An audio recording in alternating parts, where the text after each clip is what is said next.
सभी स्टूडेंट्स को मिशन 100 के इस यूट्यूब चैनल पर पवन पारिक का नमस्कार। आप सभी जैसे कि जान रहे हैं कि हमारा यूट्यूब चैनल है मिशन 100 एक ऐसा चैनल बन गया है जिसे आप जब चाहें तब मैथ्स के जो एक्सरसाइज हैं 10वीं क्लास की उसको देख सकते हैं और उसको सोल्व भी कर सकते हैं और अन्य लोगों को भी शेयर कर सकते हैं।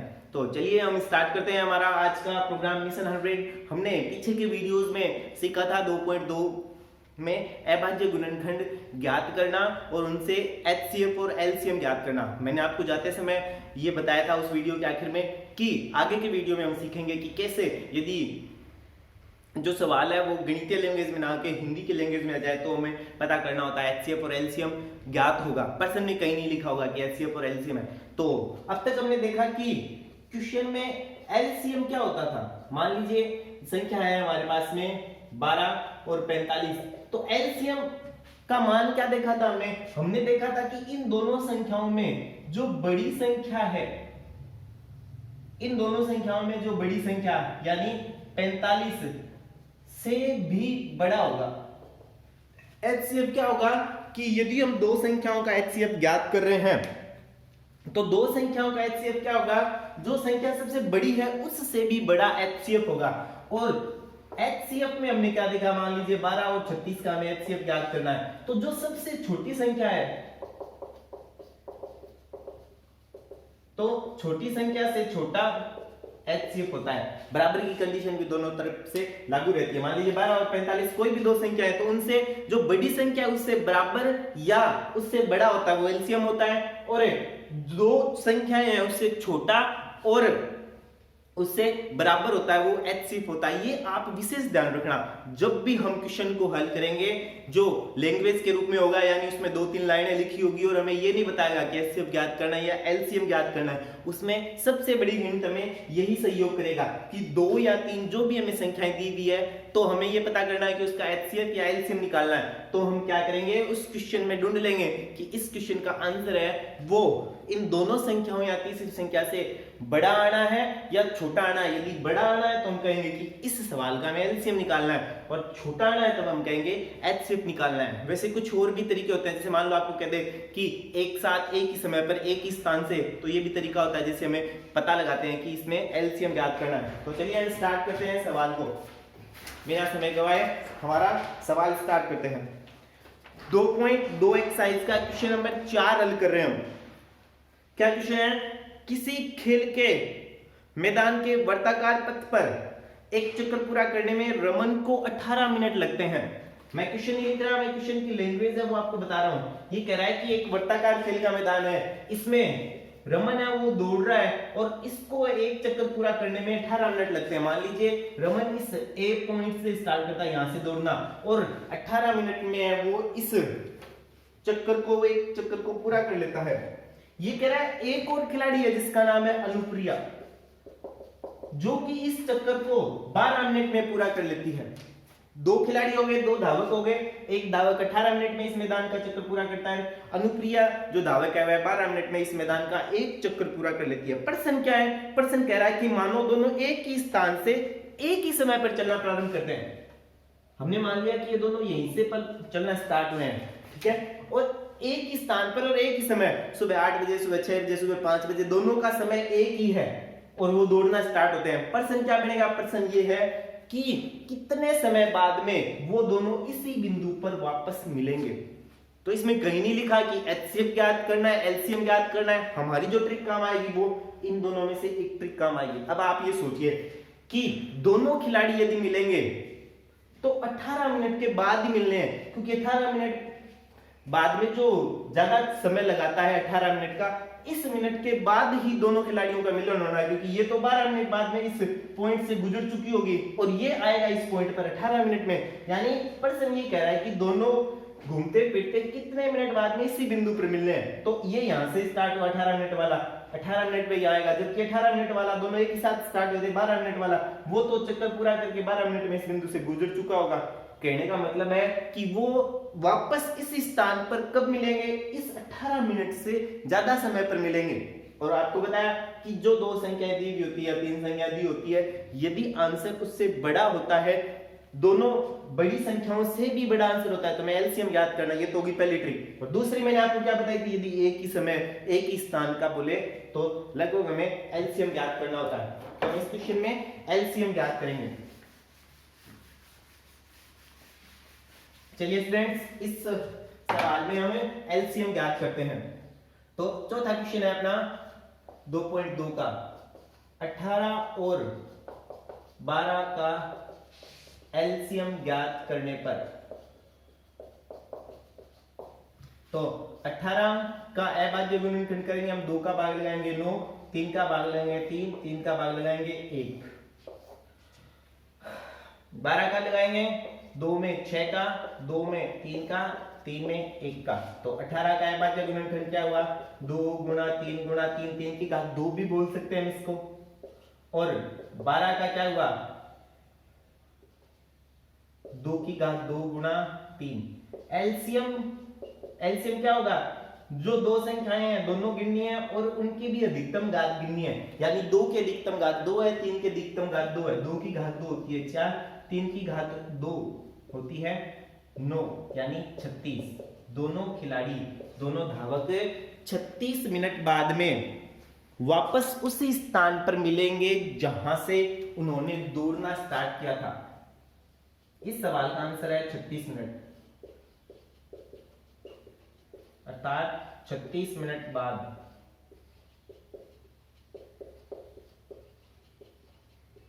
दोनों धावक पुनः उसी स्थान पर मिलेंगे। तो ये आंसर है। तो आपको बता दिया एलसीएम ज्ञात करना था, एलसीएम दोनों का ज्ञात किया। प्रश्न में कहीं लिखा था कि एलसीएम ज्ञात करना या एचसीएफ, हमने अपने बुद्धि विवेक का यूज किया, हमने एलसीएम ज्ञात किया और इसका एलसीएम आया 36। स्टूडेंट ये तो था एलसीएम के तौर पे। इस क्वेश्चन को हम एकदम अपने बुद्धि विवेक से भी हल कर सकते थे, यानी बहुत ही सरल तरीके से भी इसको हल कर सकते थे। हालांकि ऐसे करना नहीं है, हमें करना एलसीएम से ही है, लेकिन समझा रहा हूं समझाने के लिए। मान लीजिए जो अनुप्रिया है वो पहला चक्कर पूरा करती है 12 मिनट में, ये फिर से चक्कर ही लगाती जा रही है, इसका दूसरा चक्कर पूरा होगा 24 मिनट में। एक और चक्कर लगाया इसने, इसका तीसरा चक्कर पूरा हो गया 36 मिनट में। ये अनुप्रिया का पहला चक्कर, ये अनुप्रिया का दूसरा चक्कर और ये अनुप्रिया का तीसरा चक्कर। अब हम रमेश को दौड़ाते हैं। ये पहला चक्कर पूरा करेगा कितने मिनट में, 18 मिनट में। दूसरा चक्कर कब पूरा करेगा, 36 मिनट में। इसका दूसरा चक्कर पूरा हो रहा है 36 मिनट में, इसका तीसरा चक्कर 36 मिनट में पूरा हो रहा है। यदि दोनों ने 8 बजे दौड़ना स्टार्ट किया था तो आप बताइए कि 8:36 पर क्या दोनों उसी बिंदु पर नहीं होंगे। इस प्रश्न का यही मतलब था कि दोनों उसी स्थान पर कब मिलेंगे, 36 मिनट बाद मिलेंगे।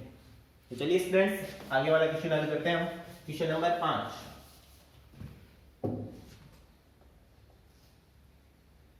अच्छा क्वेश्चन है, 5वां क्वेश्चन है, एक संगोष्ठी में हिंदी, अंग्रेजी तथा गणित में भाग लेने वाले प्रतिभागियों की संख्या क्रमशः 60, 84 और 108 है।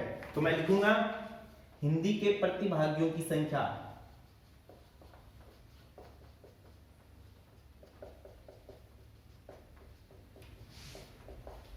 दोनों की तीन हो गए, 3 प्रकार के विषयों के। एक हो गए 60, ऐसे ही हिंदी के बाद हो गए अंग्रेजी। अंग्रेजी के जो प्रतिभागी हैं वो टोटल 84 हैं और गणित विषय के 108 है। आप पूरा लिख लेना, मैं शॉर्ट में लिख रहा हूं कि किसी प्रतियोगिता में भाग लेने वाले स्टूडेंट थे वो हिंदी के 60 स्टूडेंट्स थे, अंग्रेजी के 84 थे और गणित के 108 स्टूडेंट्स थे। ये तो थी इनकी संख्या। प्रश्न क्या है आगे, वो ये कह रहा है कि यदि प्रत्येक कमरे में बराबर संख्या में एक ही विषय के प्रतिभागी बिठाए जाते हैं तो न्यूनतम कमरों की संख्या ज्ञात करनी है।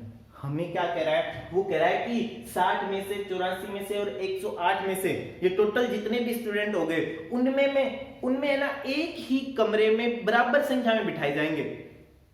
समझे आप, मतलब ये कह रहा है कि जितने भी कमरे में ये संख्या बिठाई जाएगी 60, 84 और 108 में से जितने विद्यार्थी एक कमरे में बिठाए जाएंगे ना वो प्रत्येक विषय के बराबर बराबर होंगे। कहने का मतलब है कि 60 में से मान लीजिए 10 स्टूडेंट्स लिए हमने हिंदी के, ठीक है। तो 10 इस कमरे में, फिर आगे 10, फिर आगे 10, फिर आगे 10, यानी हिंदी के लिए 6।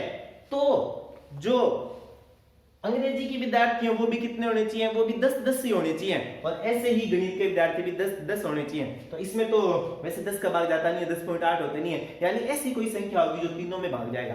तो सबसे पहले हमें ये पता लगाना है कि कमरों की संख्या कितनी है। तो ये तो आप समझ गए होंगे कि कमरों की संख्या जो होगी ना, वह ये जितने भी स्टूडेंट्स हैं इसमें जो सबसे कम वाला है हिंदी का, इससे भी कम होगी। तो आप ये तो समझ गए होंगे कि 60 कमरों की संख्या नहीं होगी, क्योंकि हिंदी की संख्या कितनी है, 60 है। ऐसा तो है नहीं कि एक कमरे में एक ही व्यक्ति को बिठाएंगे हिंदी के और 60 व्यक्ति चाहिए, ठीक है। तो आप समझ गए होंगे कि इस सवाल का जो आंसर आना है वो क्या करना है, वो 60 से भी छोटा आना है, क्योंकि कमरों की संख्या जितनी सबसे छोटी संख्या है विषय की, उससे भी छोटा हो रहा है। एचसीएफ याद करना है। एक और तरीका है कि इन सबको अलग अलग जब भी डिवाइड करने का कहा जाता है कि अलग अलग ऐसे बिठाने हैं, तब हम एचसीएफ याद करते हैं। तो चलिए स्टार्ट करते हैं। 60, 84 और 108 का एचसीएफ। यहां 60, 84 और 108 का एचसीएफ याद करने पर। तो चलिए हम 60 का, 84 का और 108 का एचसीएफ याद कर रहे हैं। 60 में 2 का भाग चला जाएगा 30 बार, 2 का भाग 15 बार, फिर 3 का 5 बार, फिर 5 का 1 बार। 84 का 2 का भाग 42 बार, 2 का भाग 21 बार, 3 का भाग 7 बार, 7 का भाग 1 बार। 108 में 2 का भाग 54 बार, 2 का भाग 27 बार, 3 का भाग 9 बार, 3 का भाग 3 बार, 3 का भाग 1 बार। ठीक है स्टूडेंट्स, एचसीएफ याद कर रहा हूं मैं। तो अभाज्य संख्या गुणनखंड ना लिख के मैं सीधा बता देता हूं एचसीएफ क्या होता है। आपको पता ही है, जो तीनों में कॉमन होता है 2, जो तीनों में कॉमन होता है फिर से 2, छोटी से छोटी घात 2 की छोटी घात, ये 2 की घात 2, 2 की घात 2, 2 की घात 2, तीनों में कॉमन है, एचसीएफ में आ जाएगी। 3 भी है क्या, तीनों तरफ है कॉमन, गुणा 3, बाकी कोई नहीं है। कहने का मतलब है इसका एचसीएफ आ जाएगा 4 × 3 यानी 12। इसका एचसीएफ कितना आएगा, 12। आइए स्टूडेंट्स हम बात करते हैं कि 12 क्या है। ये 12 आई है प्रत्येक कमरे में विद्यार्थियों की संख्या, ये कमरों की संख्या नहीं आई है, ये इन स्टूडेंट्स का हमने एचसीएफ ज्ञात किया है, इनको अलग अलग बिठाने का। तो ये स्टूडेंट्स की संख्या है, और स्टूडेंट्स की संख्या किसमें है, एक कमरे में। हमें ये नहीं पूछा है कि स्टूडेंट्स की संख्या ज्ञात करो, एक कमरे में कितने बैठेंगे। उसने पहले हिंट दे दिया था कि एक कमरे में बराबर बराबर स्टूडेंट्स बैठेंगे। इसका हमने एचसीएफ निकाल लिया 12। तो हमें ये तो ज्ञात हो गया कि प्रत्येक विषय के एक कमरे में 12-12 स्टूडेंट्स बैठेंगे। हमें कमरों की संख्या ज्ञात करनी है, तो सबसे पहले तो यही एक हम लिख लेते हैं। अतः है प्रत्येक कमरे में विद्यार्थियों की संख्या,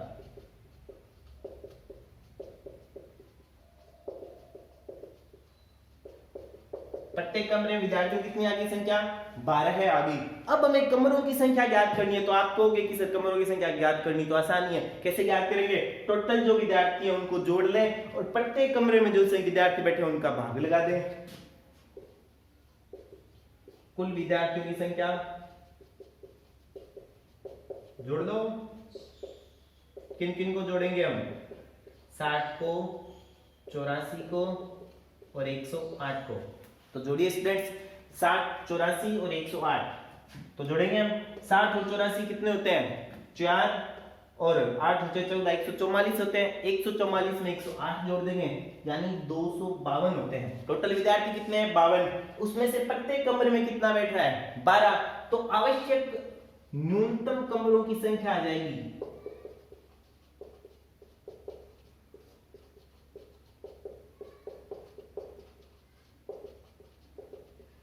कितनी आ जाएगी स्टूडेंट्स, 252 में हम 12 का भाग लगा देंगे। 252 में हम 12 का भाग लगा देंगे। तो लगाइए भाग 12 का, पहले 2 बार जाएगा 24, एक से इसमें बच गया 21। यानी स्टूडेंट्स अब हम समझ गए कि 60, 84 और 108 टोटल जो स्टूडेंट्स हैं उनके लिए कितने 21 कमरों की आवश्यकता होगी।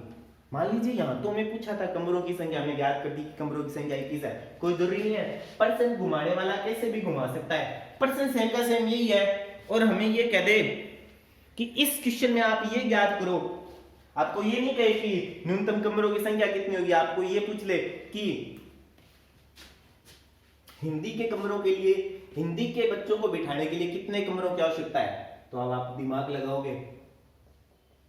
हिंदी के बच्चों के लिए कितने, पूरा नहीं लिख रहा मैं, केवल हिंदी लिख रहा हूं। तो हिंदी के जो भी विद्यार्थी हैं उनको बिठाने के लिए हमें कितने कमरों की आवश्यकता है, 5 की, क्योंकि 60 विद्यार्थी हैं टोटल, प्रत्येक कमरे में 12 बैठे हैं, तो 60 में 12 का भाग लगाया 5 की।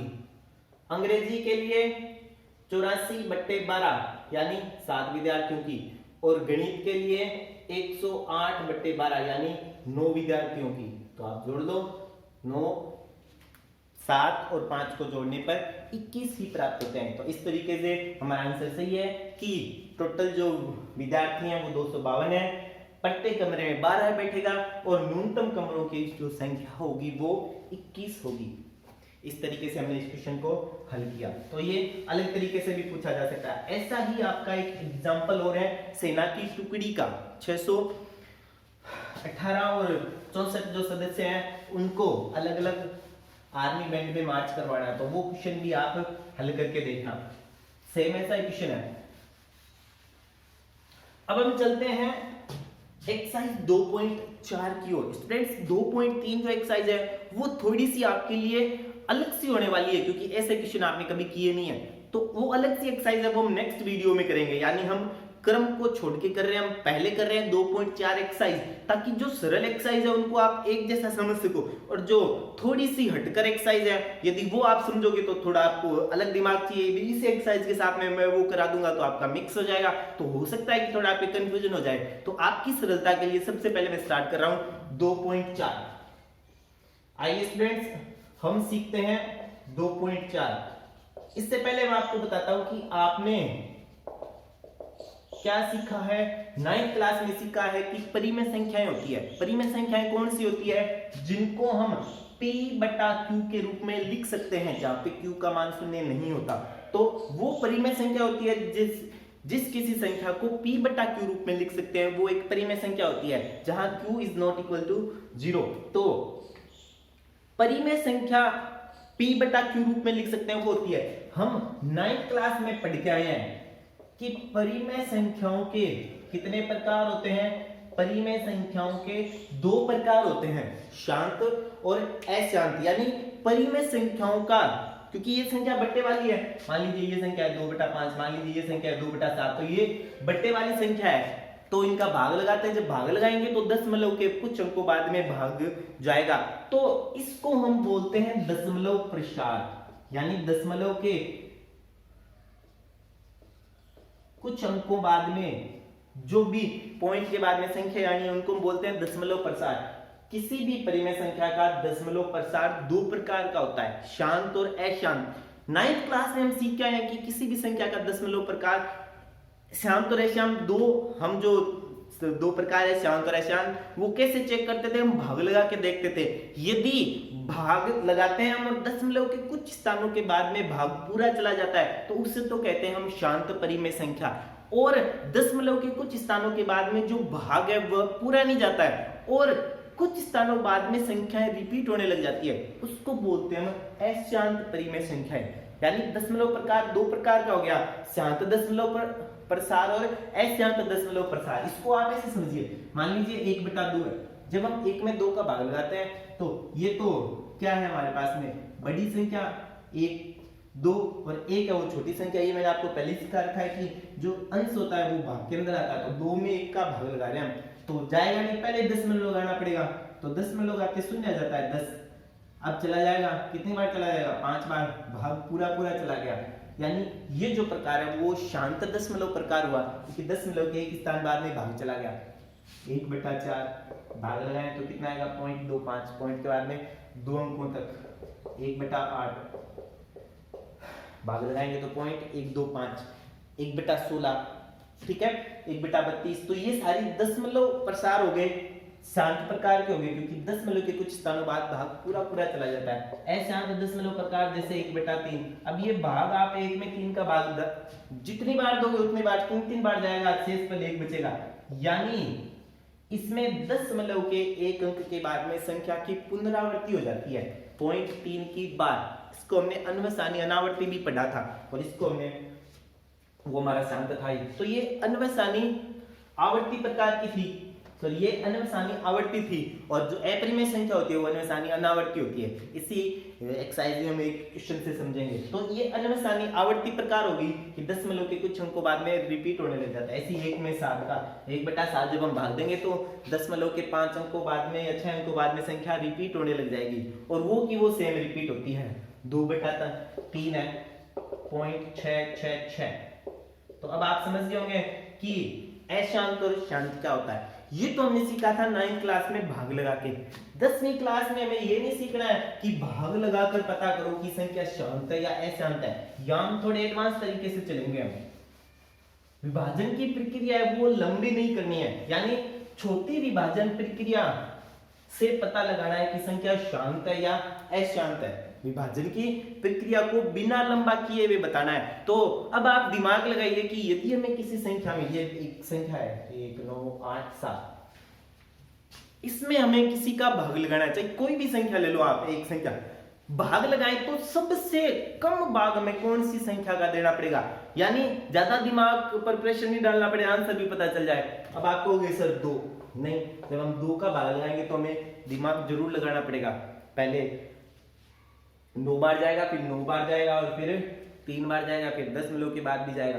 तो ऐसी एक संख्या सोचिए कि ऐसी कौन सी संख्या हो सकती है कि इसमें भाग लगाएं और दशमलव जो भाग लगाएं हम बहुत ही सिंपल तरीके से हो जाए। सोच पा रहे हैं आप? नहीं सोच पा रहे, मैं बताता हूं। वो संख्या होगी 10, क्योंकि 10 में भाग लगाएंगे तो आप तो ये बताओगे कि 1 के पीछे 1 जीरो है, पीछे वाली संख्या यानी 7 से गिनना स्टार्ट करेंगे, और दशमलव पीछे से एक संख्या को छोड़ के यहाँ लगा देंगे 98.7। चला गया ना स्टूडेंट्स भाग। 10 जरूरी नहीं है, 100 से भी हो सकता है। यदि 100 होता तो ये दशमलव यहाँ आ जाता 19.87। कोई जरूरी नहीं है 100, 1000 होता तो ये दशमलव कहाँ आता, यहाँ आ जाता 1.987। कोई जरूरी नहीं है 1000, यहाँ भी हो सकता था 10,000, तो ये दशमलव कहाँ आता, यहाँ पे। यानी आप समझ गए होंगे कि किसी भी संख्या में सबसे सरल जो भाग होता है वह होता है 1 के पीछे शून्य का, यानी 10 का, 100 का, 1000 का, 10,000 का। तो हमने इस एक्सरसाइज में यही कैच करना था, इंपॉर्टेंट बात 10। ठीक है, अब यहां चलते हैं। आप इस 10 का अभाज्य गुणनखंड करें तो कितना होता है, 2 गुणा 5। यही हमारे इस पूरी एक्सरसाइज का हल है। पूरी एक्सरसाइज का हल यही है, आपको हल मिल गया। तो हमने क्या सीखा कि यदि किसी संख्या का दशमलव प्रसार 2 की घात m गुणा 5 की घात n के रूप का होता है तब तो संख्या होगी शांत, और यदि किसी संख्या का दशमलव प्रसार रूप का नहीं होता है तो वह संख्या क्या होगी, अशांत। अब आप कहोगे कि सर किसका दशमलव, किसका अभाज्य गुणनखंड, हर का अभाज्य गुणनखंड। तो हमारे लिए ये एक नियम बन जाता है। 2.4 एक्सरसाइज को हल करने के लिए केवल और केवल ये एक नियम काम करेगा।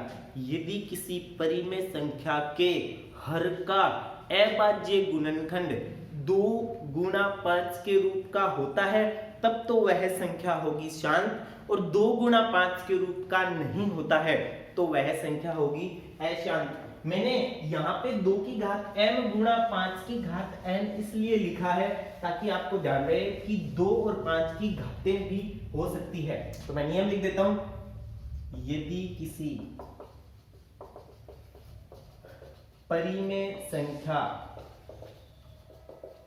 के हर का दशमलव प्रसार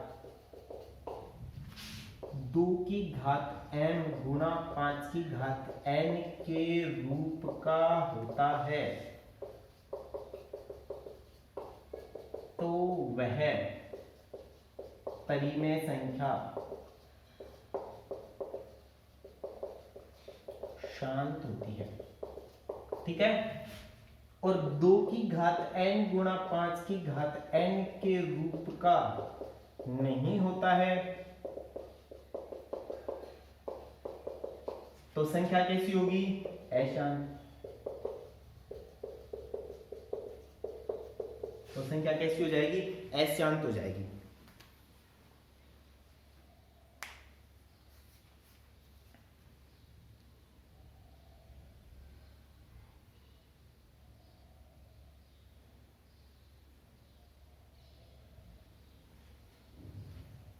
नोट कीजिए स्टूडेंट्स ये नियम कि यदि किसी परिमेय संख्या के हर का यदि किसी संख्या के हर का अभाज्य गुणनखंड, यदि किसी संख्या के हर का अभाज्य गुणनखंड कैसा हो? 2 की घात m गुणा 5 की घात के n का रूप। आप ये m और n को ना छोड़ के सीधा पढ़ लो। यदि किसी संख्या के हर का अभाज्य गुणनखंड 2 गुणा 5 के रूप का होता है तो वह संख्या कहलाएगी शांत, और 2 गुणा 5 के रूप का नहीं होता है तो वह संख्या कहलाएगी अशांत। यानी हमें इन सवालों को हल करने के लिए प्रत्येक परिमेय संख्या की बट्टे की संख्या ढूंढनी है। यदि उसमें 2 गुणा 5 बैठा होगा ना तो हम कहेंगे कि ये संख्या कैसी है? शांत है। अब 2 की घात कुछ हो भी सकती है, नहीं भी हो, यदि होगी तो हम 2 की घात m और 5 की घात n के रूप का लिख देंगे। चलिए स्टूडेंट्स हम हल करते हैं, क्वेश्चन लेते हैं 2.4 पहले का तीसरा मैं करवा रहा हूं। हालांकि पहले का पहला दूसरा तीसरा क्रम से चलना चाहिए, लेकिन मैंने आपको समझा रखा है कि मेरे लिए क्रम वही है जो आपको सबसे अच्छे तरीके से समझ आ जाए।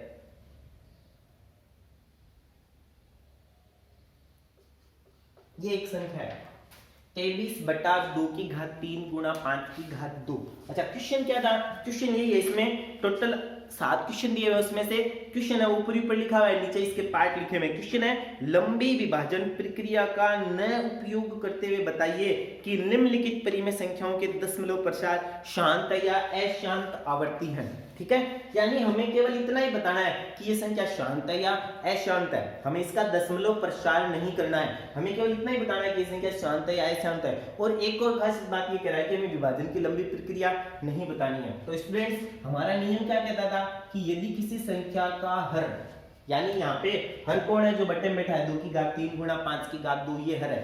किस रूप का हो? 2 गुणा 5 के रूप का हो तो हर 2 गुणा 5 ही बैठा है, इसके अलावा कोई तीसरी संख्या है नहीं, तो हम कह सकते हैं कि ये कैसी है? शांत संख्या। हमें कोई लंबी विभाजन प्रक्रिया कुछ भी यूज नहीं करना पड़ा, हम लिखेंगे संख्या का हर 2 की घात m गुणा 5 की घात n के रूप का है, अतः संख्या कैसी है? शांत है।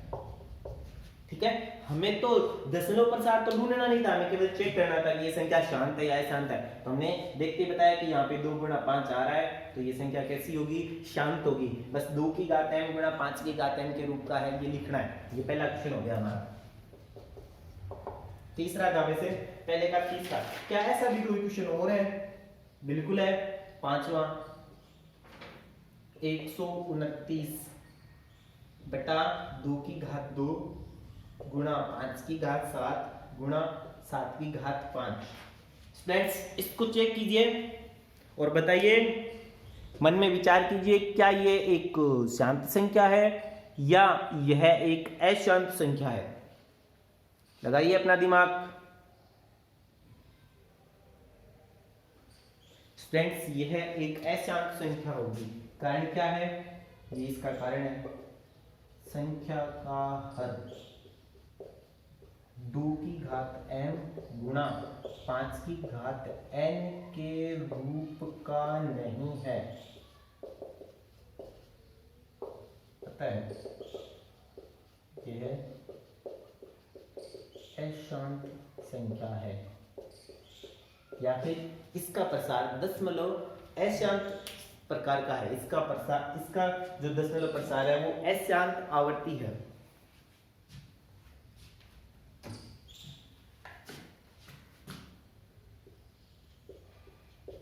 इसका दशमलव प्रसार कैसा है? अशांत आवर्ती प्रकार का है।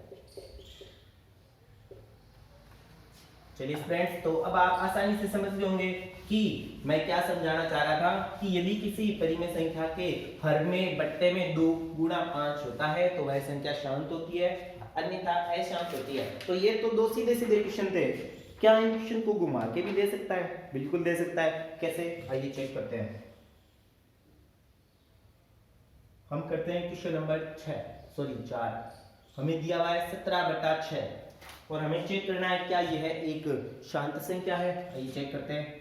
हमें जब भी शांत और अशांत संख्या चेक करना होगा, सबसे पहले हम करेंगे हर का अभाज्य गुणनखंड। हर का अभाज्य गुणनखंड कितना होता है? 2 गुणा 3 हो रहा है, यहाँ पे 6 का अभाज्य गुणनखंड।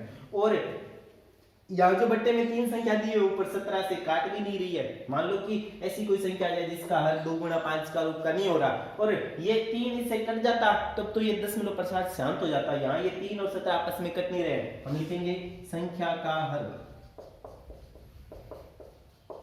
2 की घात m गुणा 5 की घात n के रूप का नहीं है, अतः दशमलव प्रसार अशांत है। दशमलव प्रसार कैसा है? अशांत आवर्ती है। ठीक है, ये हमारा क्वेश्चन हो गया। फ्रेंड्स आगे चलते हैं और एक और क्वेश्चन लेते हैं। Question number 7/80। पहले हम 80 का अभाज्य गुणनखंड करेंगे। साइड में कर लीजिए। अभाज्य गुणनखंड कोई नहीं रोक रहा आपको। 2 का 80 में 40 बार, 2 का 20 बार, 2 का 10 बार, 2 का 5 बार, 5 का 1 बार। तो इसका जो दशमलव प्रसार है वो कितना हो गया? 2 की घात 4 गुणा 5 की घात 1। अब आपको m और n का मतलब समझ आएगा। यहाँ पे m इसलिए लिख रहे थे हम क्योंकि 2 की घात भी हो सकती है। यहाँ पे m की 2 की घात 4 है, यानी m का मान यहाँ पे 4 है। n है वो n का मान है वो 1 ही है क्योंकि 5 की घात यहाँ पे 1 ही है। हमें केवल दशमलव प्रसार बताना है, शांत या अशांत। तो जैसे हमने इसका अभाज्य गुणनखंड किया तो हर कैसा आ गया? 2 गुणा 5 के रूप का आ गया। लिखेंगे संख्या का हर 2 की घात m गुणा 5 की घात n के रूप का है, अतः संख्या कैसी है? शांत है, या संख्या का दशमलव प्रसार है वो शांत प्रकार का है।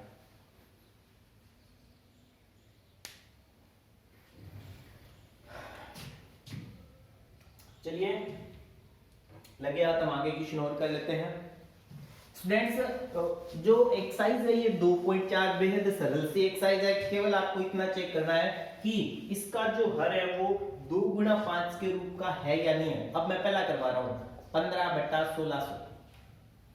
ठीक है, तो 1600 का अभाज्य गुणनखंड कर लेते हैं। वैसे हम इसको 16 गुणा 100 लिख के भी कर सकते हैं और ऐसे भी कर सकते हैं। 2 का भाग लगाएंगे, 800 2 का भाग लगाएंगे, 400 2 का भाग लगाएंगे, 200 2 का भाग लगाएंगे, 100 आगे वापस वही 2 का भाग लगाएंगे, 50 2 का भाग लगाएंगे, 25 5 का भाग लगाएंगे, 5 का भाग लगाएंगे 1। यानी कि 1600 की जगह मैं क्या लिखूंगा? ये 2 गिन लूंगा, कितने? 1 2 3 4 5 6, 1 2 3 4 5 6, यानी 2 की घात 6 गुणा 5 की घात कितनी? 2। 1600 का अभाज्य गुणनखंड 2 की घात 6 गुणा 5 की घात 2। आंसर क्या लिखेंगे हम? संख्या का हर किस प्रकार का है? 2 की घात m गुणा 5 की घात n के रूप का है, अतः संख्या का दशमलव प्रसार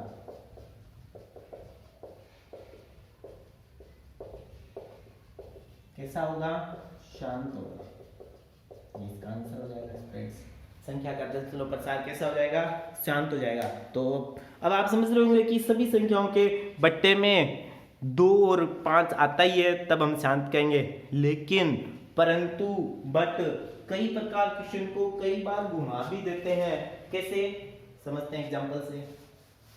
इस बार जो मैं करवा रहा हूं वो इसका सबसे कठिन प्रकार का क्वेश्चन है। इसमें भी कठिन ही होते हैं। देखिए सेकंड क्वेश्चन। अब आप समझ गए होंगे कि सर कैसे छोड़ छोड़ के क्यों क्वेश्चन होता है वो पहले करवाते हैं ताकि आपको ज्यादा समझ आए। 13/31 क्यों कठिन है देखो आप कहोगे 3125 का है बाजी गुणनखंड करते हैं, इसमें 2 का भाग तो जाना ही नहीं है, 3 का भी नहीं जाना है, क्यों नहीं जाना है, 3 और 1 4, 4 और 2 6, 5 11, 5 का भाग जा रहा है, 5 का भाग लगा देते हैं, 6 बार जाएगा,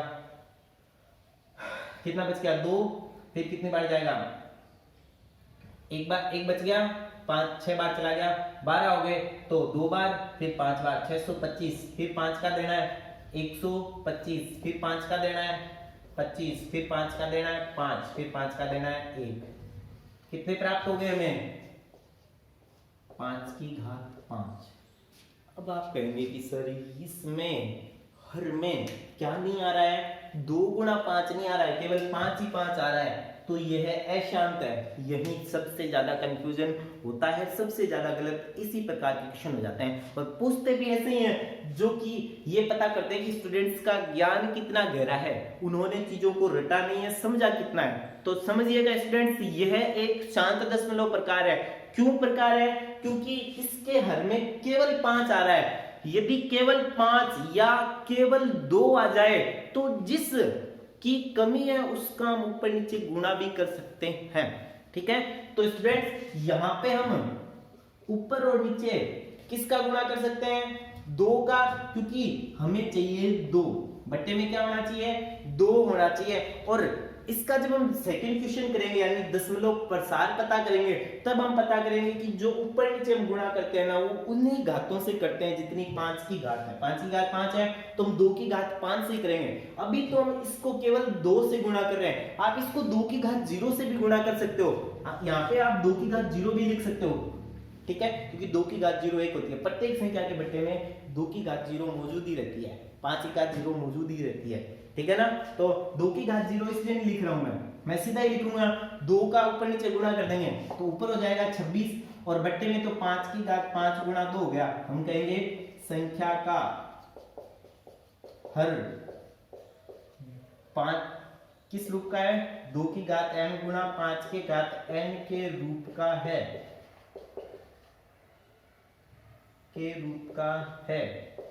अतः संख्या का दशमलव प्रसार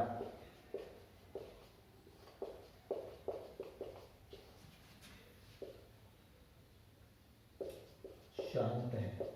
हम कह सकते हैं कि इसका जो दशमलव प्रसार है वो किस प्रकार का है, शांत प्रकार का है। तो हमने पहला क्वेश्चन कंप्लीट कर लिया। कल के वीडियो में हम ऐसे ही जारी रखेंगे, इसका क्वेश्चन नंबर 2 और 3 भी हल करेंगे। तो स्टूडेंट्स ये था हमारा वीडियो जिसमें हमने दूसरी एक्सरसाइज में शांत और अशांत का दशमलव प्रसार सीखा। सबसे लास्ट में जो सीखा है इसको फिर से समझ लीजिए। यदि संख्या के बट्टे में यानी हर में केवल 2 और 5 बैठा होता है तो जिसकी कमी होती है उसको हम ऊपर नीचे गुणा भी करके आंसर बता सकते हैं कि ये शांत है। यदि केवल 5 बैठा है या 5 की घात 5 है या 2 की घात 5 है, वो 2 और 5 ही बोला जाता है। यदि केवल 5 बैठा है या यदि केवल 2 बैठा है तो वो संख्या भी क्या होती है, शांत होती है। क्योंकि 2 बैठा है 5 नहीं है तो 5 का ऊपर नीचे गुणा कर लेंगे, केवल 5 बैठा है तो हम 2 का ऊपर नीचे गुणा कर लेंगे जैसे इसमें किया, तो संख्या शांत दशमलव प्रसार की बन जाएगी। आप इस वीडियो को देखें, नहीं समझ आता फिर से रिपीट करके देखें, और जो स्टूडेंट्स घर बैठे हैं जिनके पास में पढ़ाई के संसाधन उपलब्ध नहीं है उनको ये वीडियो जरूर शेयर कीजिए। धन्यवाद स्टूडेंट्स।